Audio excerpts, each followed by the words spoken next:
Hello and welcome to Heilman Haver, the stage and screen podcast, coming to you from Casa de Quinn Studios in beautiful Port Orchard, Washington. I'm Matt Haver. And I'm Greg Heilman. We're two local actors looking to hone our craft by exploring the best in local theater and on the big screen. Each week we'll bring you entertainment news and views, celebrate classic Hollywood, enjoy cocktails with a Tinseltown twist, and interview talented local actors and directors. Today we welcome to the show actor, director, screenwriter, and author, and our friend, Dan Estes. Dan started his theater career in a junior high school production of Boris and The Spaceman, where he played the part of Skinny. This led him to several roles throughout high school and his high school's Thespian Group drama club, where he served as treasurer and vice president.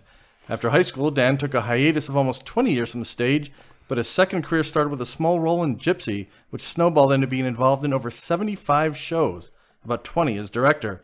Dan recently retired from a 37-plus year career with the state of Washington as a counselor, social worker, and educator, a career that culminated in teaching for the University of Washington, training new social workers for the field.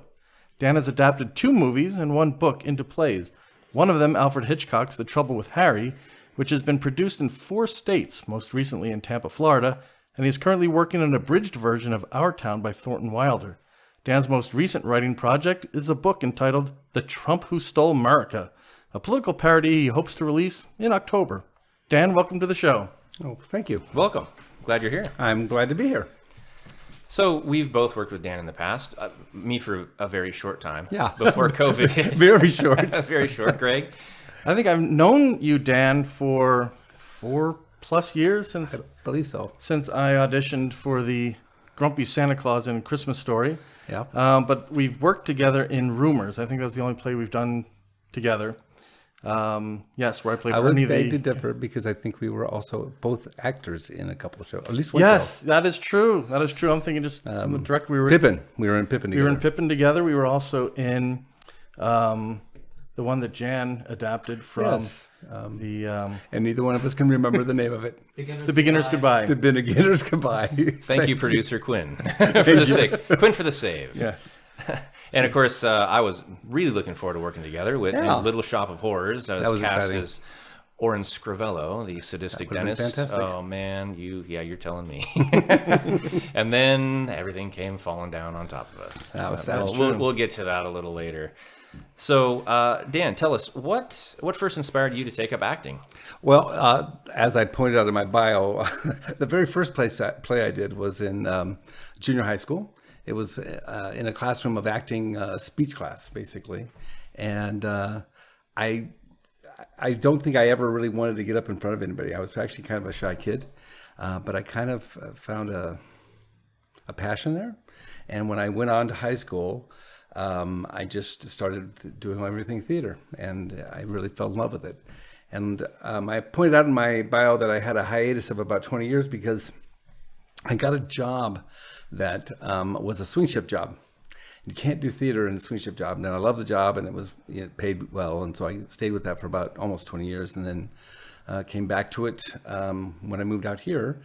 One of my friends from work said, "Hey, they're looking for actors, and I think you'd be a great actor." knew nothing about my earlier career, and they said they just needed somebody. And so there was a role at Seastock for a little small part, and I got it. And that same year, I did six plays. I went from one to the next, to the next, to the next, and It's funny how that works. I know, and I think you've experienced that. I'm sure you probably experienced that, and you will or have. Get bitten by the bug. Yeah. So then, I know you more as, obviously you said we've, reminded me that we've worked together as actors, but I see you more in the director chair. So what made you or inspired you to make that transition from acting over to directing? So I did a little bit of directing even in high school. We got to do that there. I directed a play called The Unknown Soldier, and it was terrible. It was just awful. I don't know how I got the role of being the director, but it was awful.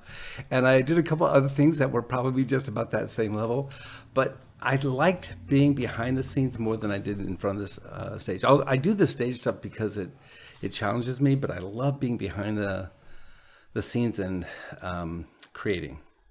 For those people who have been with me, I get so excited about blocking a show and just watching the creation of it build and I have a blast doing that. And a lot of people say to me, but don't you enjoy getting up front? And I say, I enjoy it, but I really enjoy watching other people do it after I told them what to do. That was the point that we had reached in Little Shop of Horrors, was the blocking. And I think we maybe spent one night blocking together. And some of the most fun that I had that short period we were working together was watching you watch the actors and actresses. It just, and I've told a lot of people this since then, is the joy on your face was just, and that just is, it spread to the whole rest of the cast. Yeah, and I do that a lot where I'm blocking something and I just get so excited about it, and I actually ask for apologies. I started saying, I'm so sorry, but I'm really excited about this, and so I do have a lot of fun blocking and directing. And then when it's on stage, a lot of directors have a tendency to direct and then leave, and they never see their show. Maybe they might see it opening night or dress rehearsal, and then they're just gone. And I can't even imagine. I struggle sometimes when I have to miss a night because I'm afraid I'm going to miss something, even though I've seen it 200 times prior to that performance. I still want to see it. Do you think any one or any two performances are ever exactly no, alike? As an actor, I never feel like I'm doing it the same way twice. No, for sure. But it's always, and what I really like, and what I really enjoy is watching it get better. Mm-hmm. It's just like all of a sudden, opening night, there's all that tension and nervousness, and they do a fantastic job, and everybody's just excited about that. You hope they do a fantastic job. But then in the end, the next weekend, they come back, and then they've just had enough time to really just let that sink in and that character. I still remember a time when I was doing Sound of Music, and I played the friend of the captain. And I remember there was a point in about the third weekend where I said, oh my gosh, I'm really here trying to save their lives at the end. Even though I've been kind of a schmuck most of the time, I'm here trying to stall these people. And I got to make that. And it was just such it felt so good to be able to figure that out. And I wish I'd figured it out earlier, of course. But it's just, it's just a good thing then. Yeah. So what drew you first to writing plays or adapting plays? So, Greg is going to think that I'm talking about him, but I'm not talking about him because we had this exact same conversation about 2 years ago. Mm-hmm. But when I did a show called The Trouble with Harry, and it's a movie it's an Alfred Hitchcock movie. And I kept watching, I saw the movie a couple times, and I said, that would be a great play. I just kept saying that. So I had a friend over, not Greg, but Greg said the same thing to me later. And this friend said, I said, hey, have you ever seen this movie? Put it on. We watched it. And during the entire movie, I would stop it and say, now, if I was to do this on stage, this is how I do it. And then we would watch some more. And finally, at the very end, he just looked at me and said, well, then write the play. And that's how it got started. And I started writing it, and it went from there. And it's just it's taken, the play is taken on a life of its own. I mean, being performed in other states. I mean, so how does that then happen? Talk me through the process of getting, first of all, getting rights, because obviously you had to go out and get rights, and then to get other theaters to perform it. So I back in, I want to say 2007, I applied for a copyright. I applied through a legal company that can help you do that. And I paid like $300 or $400 for that. I have since found out that it is much faster to do it on your own through the copyright office, and it costs about $35. So I learned from my error.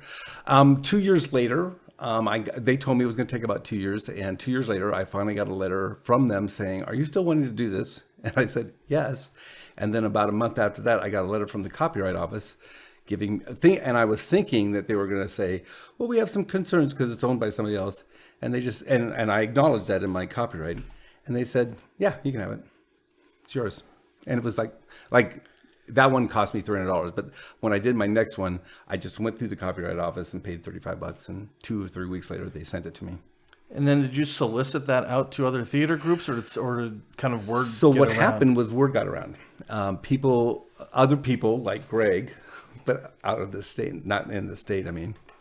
Other people had the same idea, saying, that would make a good play. And so they start looking it up, and all of a sudden, our little theater, because we had performed it, it showed that there was somebody there that had written it. And so people started contacting them, and I got my first request out of Bend, Oregon, and they performed it there. And then I got another one in, I got to think about it, Detroit, Michigan. It was just north of there, kind of near Flint, Michigan. And then I got one from Finland. They wanted to do it in Finland. They never actually did do it in Finland, but that I know of, unless they did it without me knowing. But pretty much I was giving it away free. I would tell people as long as, they would, promote it. I didn't care, So what other movies and book, you said there's also a book that you've adapted. Yeah. So the other movie I did is A Big Hand for a Little Lady. And it's a great cowboy western that starred Henry Fonda and Jane Wyman and a couple other people that most people would know. They're just real character actors. And I've adapted that one. I've done a read through of that. I have not actually had the performance of that. I believe I really feel there's a couple characters I want to tweak and make a little bit better. That would make the show a little bit better on stage. And then I did do a book. I'm going to avoid talking about the book a little bit only because I don't have permission from the author, and I've actually had contact with that author. And so they have told me to know that I can do it on stage, but I have written the play. And that was some years back. I might recontact him and try to get that one going. But so obviously when you are taking something, a large project like a movie, and adapting it down to the small stage, how much liberty can you take with the characters? Like you said, you wanted to flesh a couple of characters out in the Right. Western. How much tweaking can you do without really changing it into an entirely different product? So technically, the way I get the copyright is the copyright law says if you take a product and you change it into a new product, you can do that as long as there's enough of a change. So making a movie into a play is a change, and that's enough of a change. So I can actually do anything I want with the characters. I could make it any way I wanted to and really distort it. I like that movie, and I just felt like there's a couple of little characters that would be funnier if they were more like. There's a little kid in it who doesn't have very many lines, and I want to give him more lines and that type of stuff. So, but it's a fun product. It's a fun process. Well, tell us a little bit about your work on Our Town and your new book, The Trump Who Stole Murica. Okay. I've been working on Our Town and abbreviating it. I'm here to tell you that one of my favorite plays is Our Town, and most people go, what? Our Town, really? Because most people have seen, no offense, but most people have seen either a junior high or a high school production of it, and it is a very long story, and if it's not done really well, it can be dry And tiresome. and tiresome and long depressing and depressing. But I just think it has such a message for people to say. I believe the message is that we're only here for a short period of time, and we should not spend our time wasting it away. And I think sometimes I even waste my life away. Sometimes I think, I need to get out more and be with my friends and stuff like that. And then there's times when I just want to be home by myself. And so. Anyways, what I did was I said, there's a lot of extra words in there that I felt like we could pull out and still have a good product. And so I've reduced it to probably about half of what it was. And still I have I feel a pretty good Thornton Wilder play. I think he wrote fantastic and all this stuff is great, but the problem of it is we're in such a fast-paced world that people just can't sit still for that much.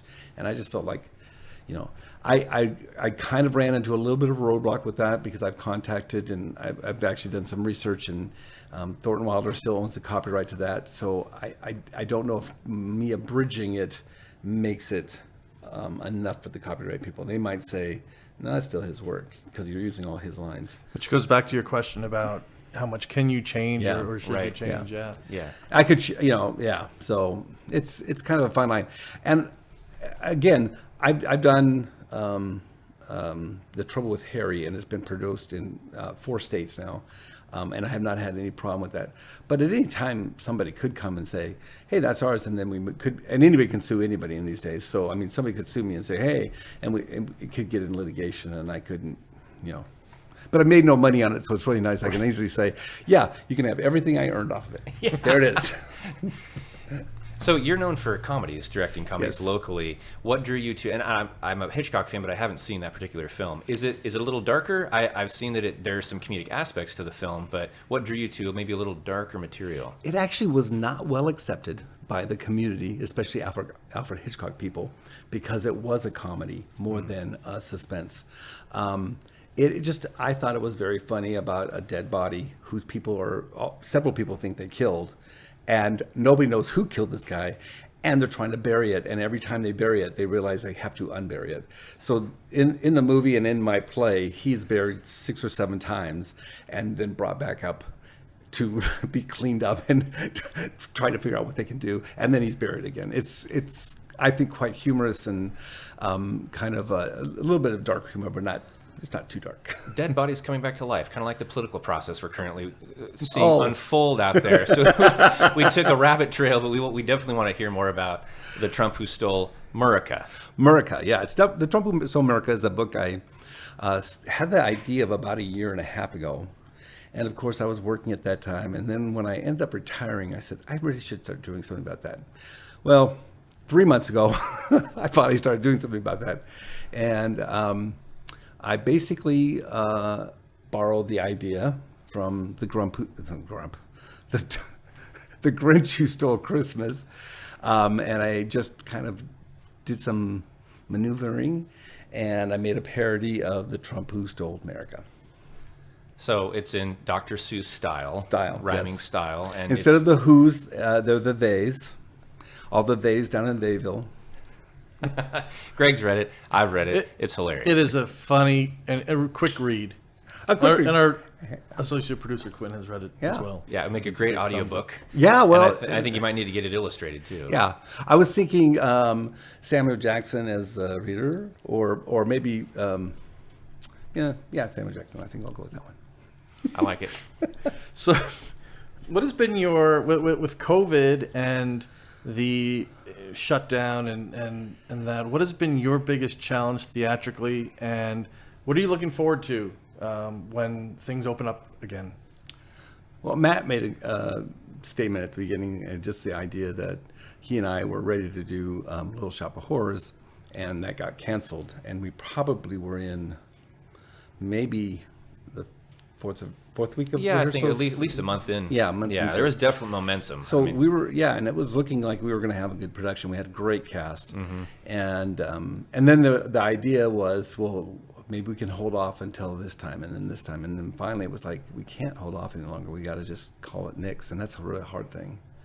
I think the thing I miss the most is the social aspect, and it's really kind of weird. Sometimes when you're in a show, you kind of are tired, and I always remembered going to rehearsals when I was tired, thinking, I've been working all day, I'm so exhausted, and then the minute I step into the theater, there's just life, and people are excited to see you and happy to see you, and people are joking, and you're going to be there for 3 or 4 hours, but you're got energy all of a sudden. You have this fantastic energy, and that's kind of gone. Not to be able to see people and have that kinship. The funny thing is, I think the minute we're all back together, it's going to be the same thing. We just, I know there's times when I haven't done a show with somebody for 2 or 3 years, and I see them. It's like we don't miss a beat. We're back to being the best of friends and doing the same old pranksters and stuff like that. So or for the first time. Yeah, you have just immediate rapport with someone. Yes. I mean, I felt that working with you when I first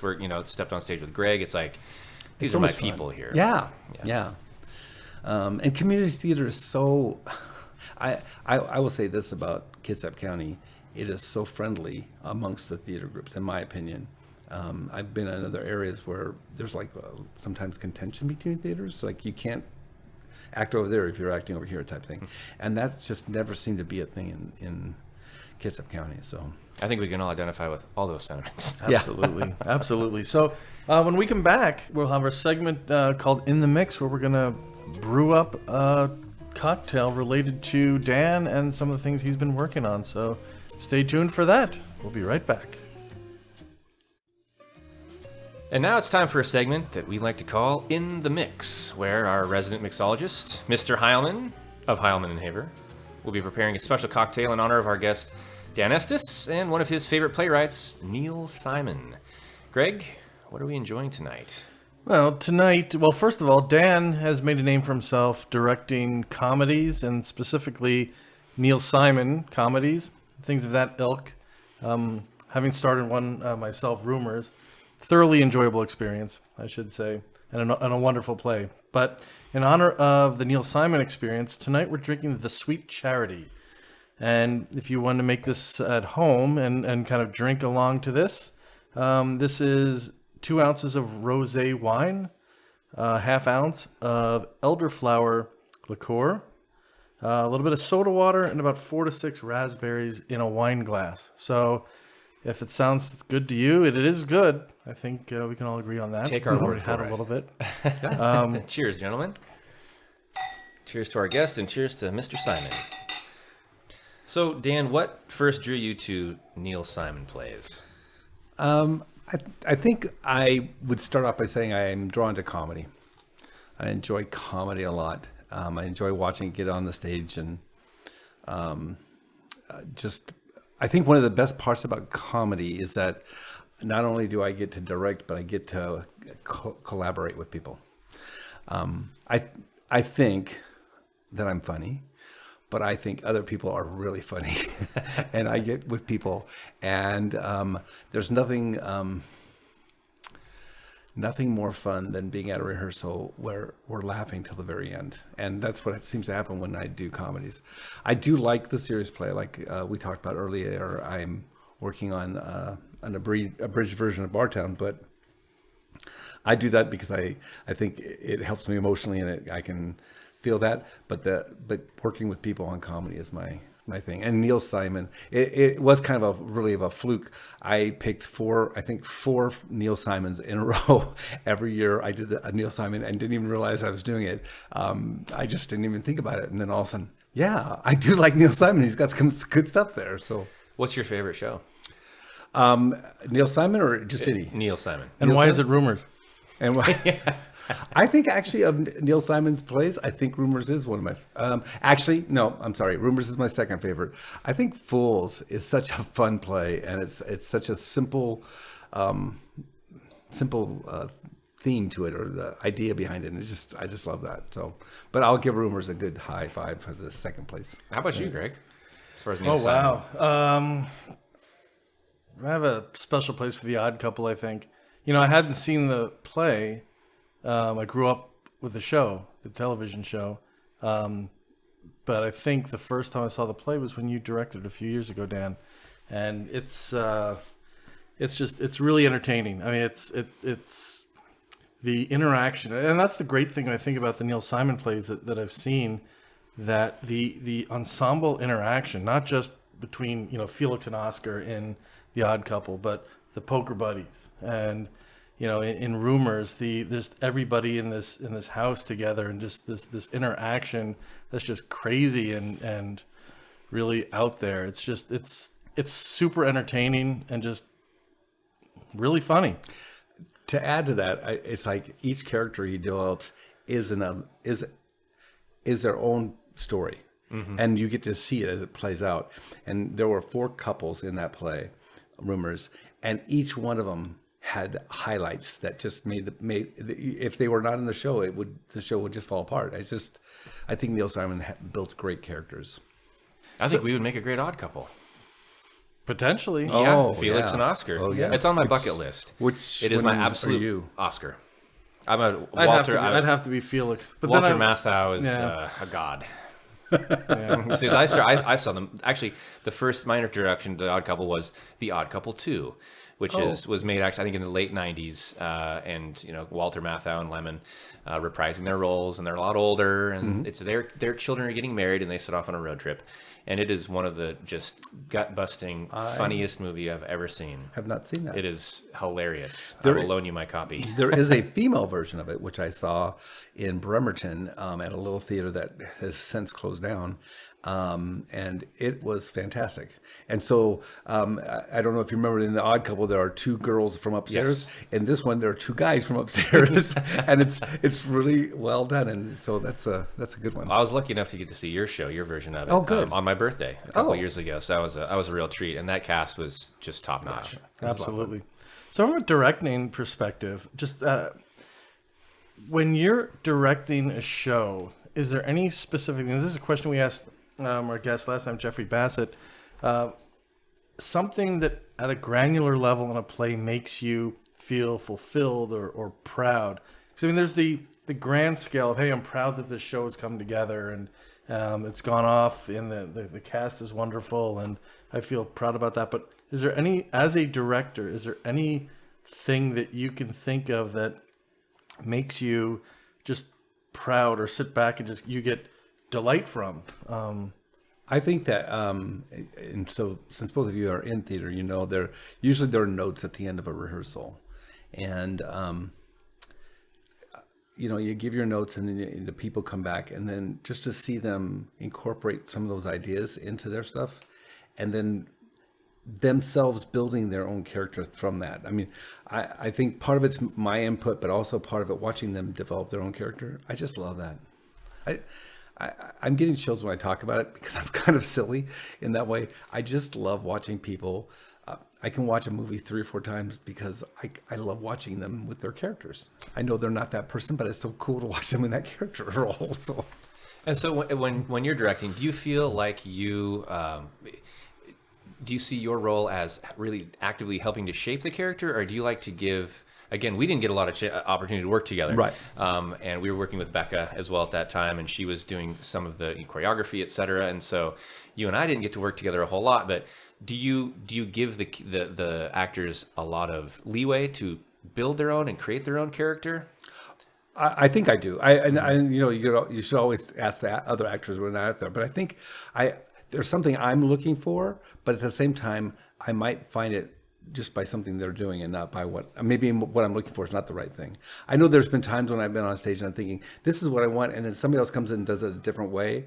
And that in and of itself, I go, okay, I had a great idea, but yours is even better. Yours is working and we're going to keep it that way. So it's a little bit of both. I mean, I think I want to help people get to the character that I think they should be, but then eventually they may get to a character that's even far beyond my expectations. So, and that's what I hope for. All right. Well, we're going to finish up on enjoying these cocktails, and all of the ingredients, the how-to for this cocktail is going to be in the description of the show. So you guys can enjoy it along with us and share it with a friend. Coming up next in our In the News segment, we're going to look at a recent court case, the United States versus Paramount. And Greg is going to talk to us a little bit about the legal and cinematic ramifications of this new court decision. So stick with us and we'll be right back on Heilman and Haver.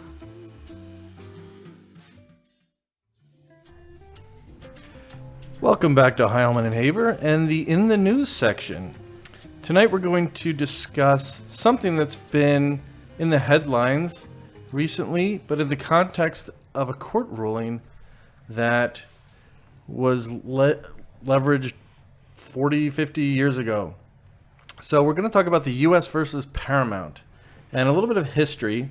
And we're going back to the old Hollywood studio system when studios would sign actors to them or to contracts and basically own the creative rights to them and would only lend them to other studios by way of some financial gain. And they did any number of other practices that institutionalized the powers of the individual studios. One of these was related to vertical integration, whereby the studios producing films also owned the distribution channels.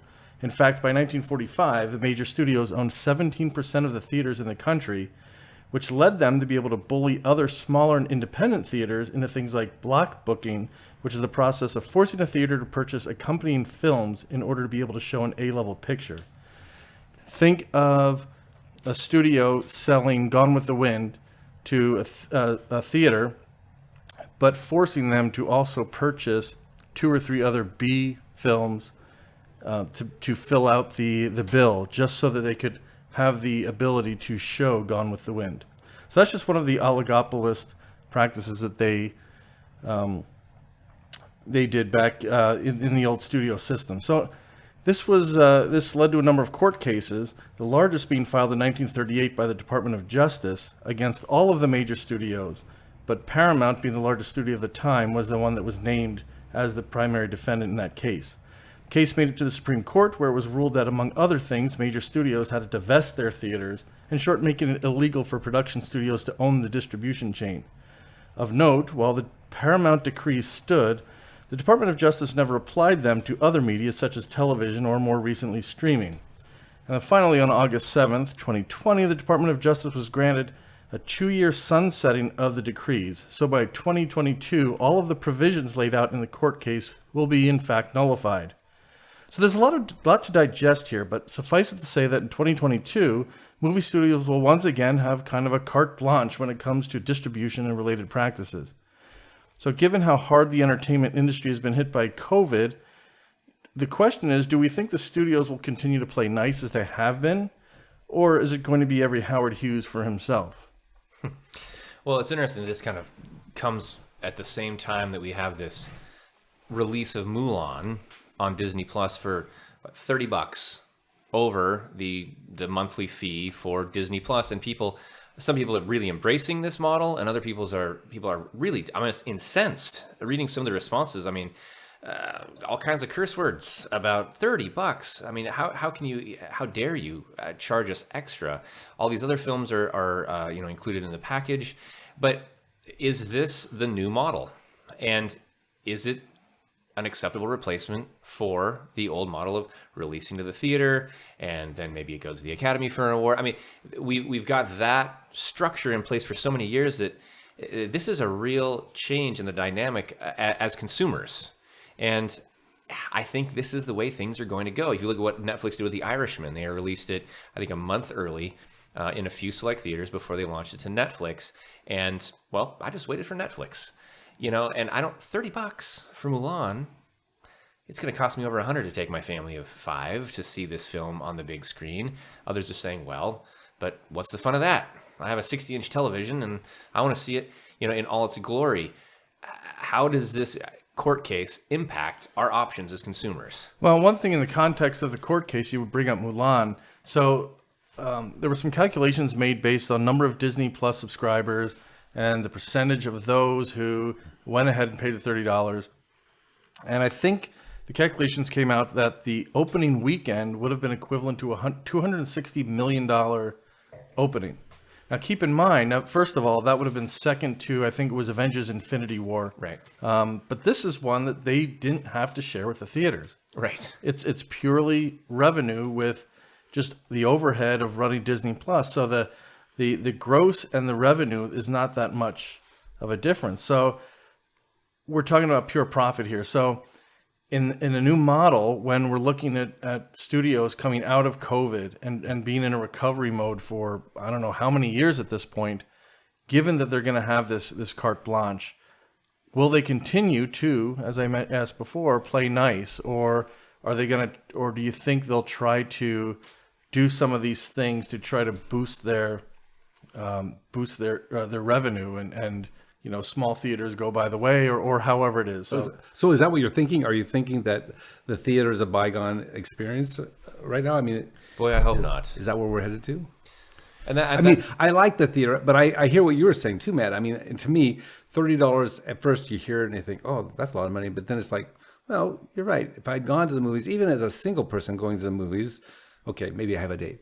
But anyways, I mean, we're talking, it's going to cost me at least $30, $40. And like you say, with a family of 4, boom, it's going to be in the hundreds. Well, for me, that's a lot. The movie, going to the movies is an experience. Yeah. And there's nothing that really can replace that. Right. As convenient as it might be to watch something streaming, it just, we're dealing with it right now. We all miss that experience of going to the show, whether it's on stage or screen. And what I'm afraid of, on the one hand, is that this is going to have a real dampening effect on new artists, new directors, new production companies coming in and making art. On the other hand, the idea of Disney making a film, owning the theater that it's shown in, deciding on when the release date is on streaming, or doing it all simultaneously, and I start thinking, would that allow us as consumers to see more Disney products on a large screen? Will everything they release eventually make it to the large screen if they own the entire production line, essentially? Right. And that kind of excites me because If you go on Netflix, and say Netflix starts buying their own theaters or building their own theaters, well, how many of those Netflix originals or Amazon originals, for that matter, would be a lot of fun to see on the big screen, and you've never had that opportunity up to this point. So I don't know if it's necessarily negative. I got to play devil's advocate on that one.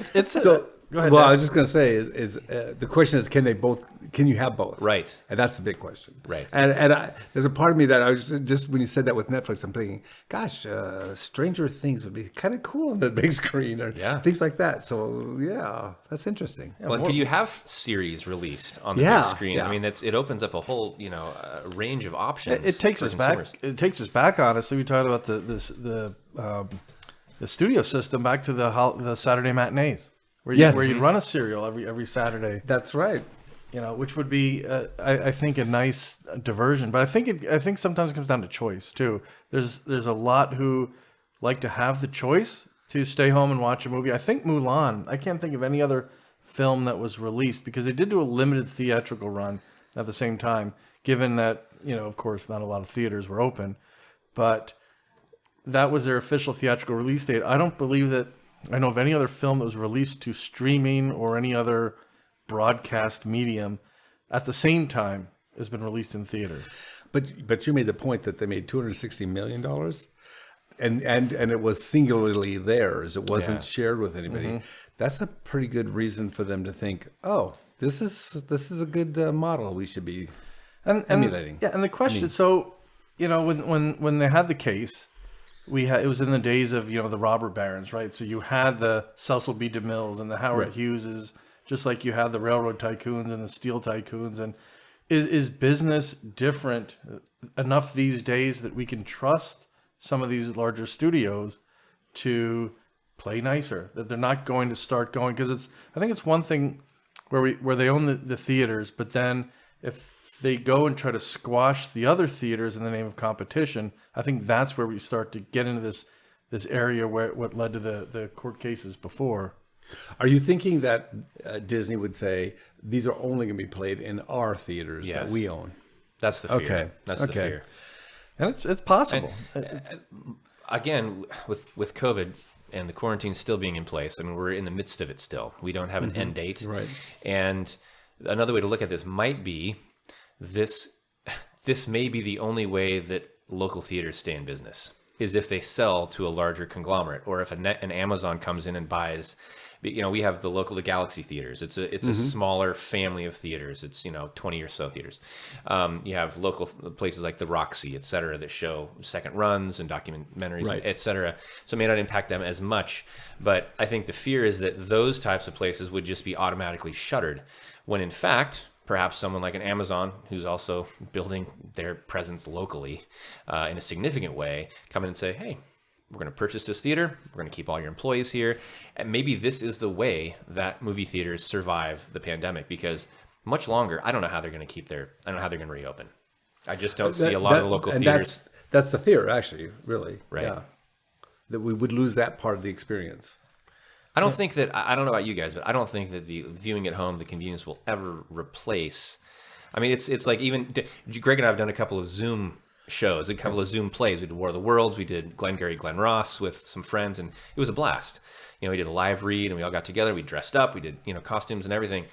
But it just doesn't take the place of treading the boards. And I think that that's kind of a similar comparison. It's sitting at home on my 60-inch is just not the same experience. And that's what you're paying for. Yeah, $30, $100, whatever it is. And I said from day one, I mean, speaking about Mulan, if Mulan was released in IMAX or, even just another large screen theater, I would much prefer to see it there. The vistas, the cinematography. And there's a lot of films that are built for, I mean, most films are built for large screens. Mm-hmm.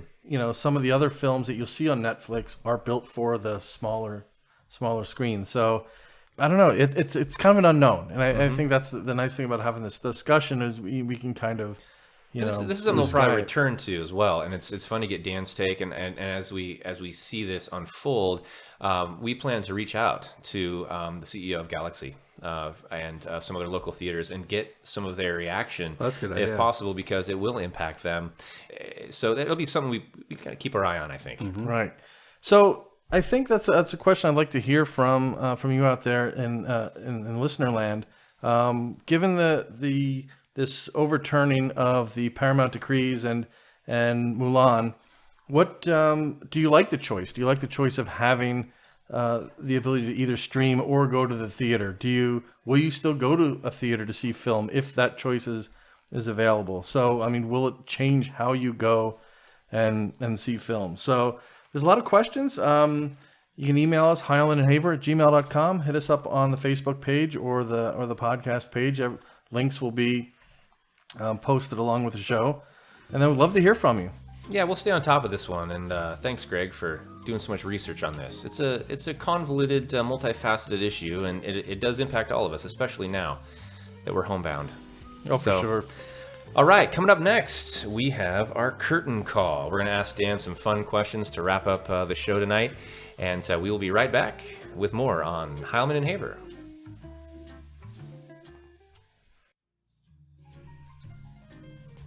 And welcome back to Heilman and Haver, and with us tonight is our guest, director, actor, writer, screenwriter, Dan Estes.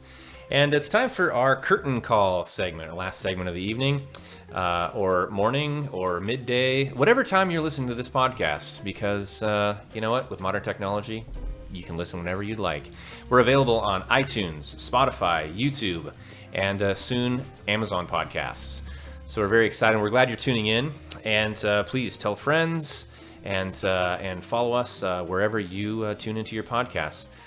Dan, we're glad you're with us. We've had a lot of fun tonight, and we have a few just rapid-fire fun questions for you, and we're going to get started here. So what is the last thing that you do before you step out on stage or the curtain goes up? You have any rituals?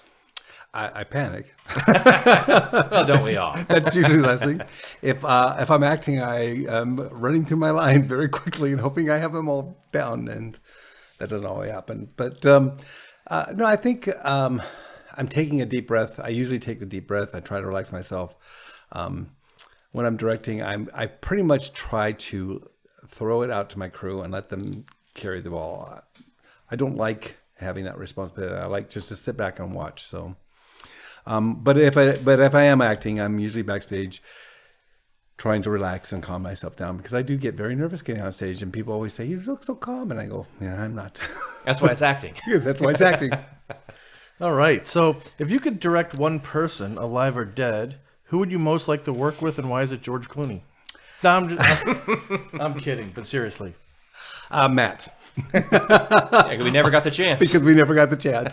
And seriously, I would think I would be too afraid to work with some big famous names. I mean, I'd like to be around them and I'd like to learn from them, but I just like working with my friends. And since I haven't worked with Matt yet, I'm looking forward to the day we get to. We're going to keep our fingers crossed. That happens very soon. Yeah. If someone was going to make a movie of your life, Dan Estes, who would you like to play you?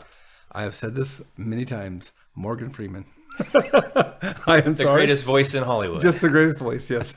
You know, he'd also be a great narrator for How Trump Stole Murica. Oh, that was another one I thought of. Right? Yeah. Well, Dan, thank you so much for your time. We've learned a lot. We've had a lot of fun. It's been great having you. And we've got some thoughts real quick before we close on local theater and just some of the struggles that local theater is facing. Greg, you want to take it? Sure. Thanks, Matt. So Dan, you've been heavily involved in WWCA, and I've probably done most of the shows I've done at WWCA. And they, as well as all the other local theaters, are obviously struggling. It's been a really challenging time for local theaters and all local businesses.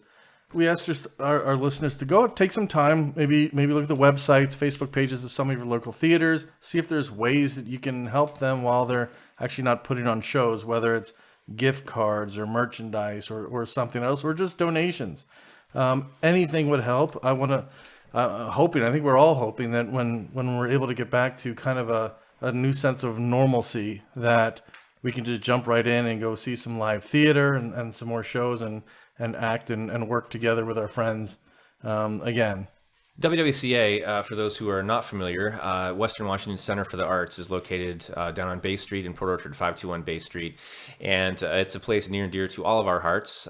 It was where Dan and I were supposed to work together on Little Shop of Horrors, and where Greg has done several shows, and where a lot of our friends and fellow thespians work and enjoy community theater. And it's one of the few places in our community that you can see local theater, and they need our support. And one way you can support them is actually going to be tomorrow, Saturday, October 3rd. They are going to be having a pandemic sale. They have a lot of fun items. They have set pieces, furniture, kitchenware, fabric, patterns, costumes, and Halloween items on sale. So if you're looking for a Halloween costume, come down Saturday, 9 a.m. to 3 p.m. Again, 521 Bay Street in Port Orchard. It's just a great way to come down, interact with other folks, other theater lovers in your community, and support local theater. So get your masks, come on down, 9 a.m. to 3 p.m. down at WWCA, and help keep an amazing local theater afloat. Dan, again, thank you. We've had a great time. We appreciate you coming and joining us. Thanks to our associate producer, Quinn Heilman. So coming up on our next episode, October 16th, we are going to welcome actor Adrian DeGroot, who is going to share his expertise on dialects and accents. Until then, join the conversation on Facebook, and please email us with thoughts and comments at heilmanandhaver@gmail.com. You can find us on iTunes, Spotify, and YouTube, and if you enjoy the show, make sure to follow us and share the podcast with a friend. And don't forget to join us October 16th. So until the footlights come up again, thanks for supporting local theater and for joining us once again on Heilman and Haver.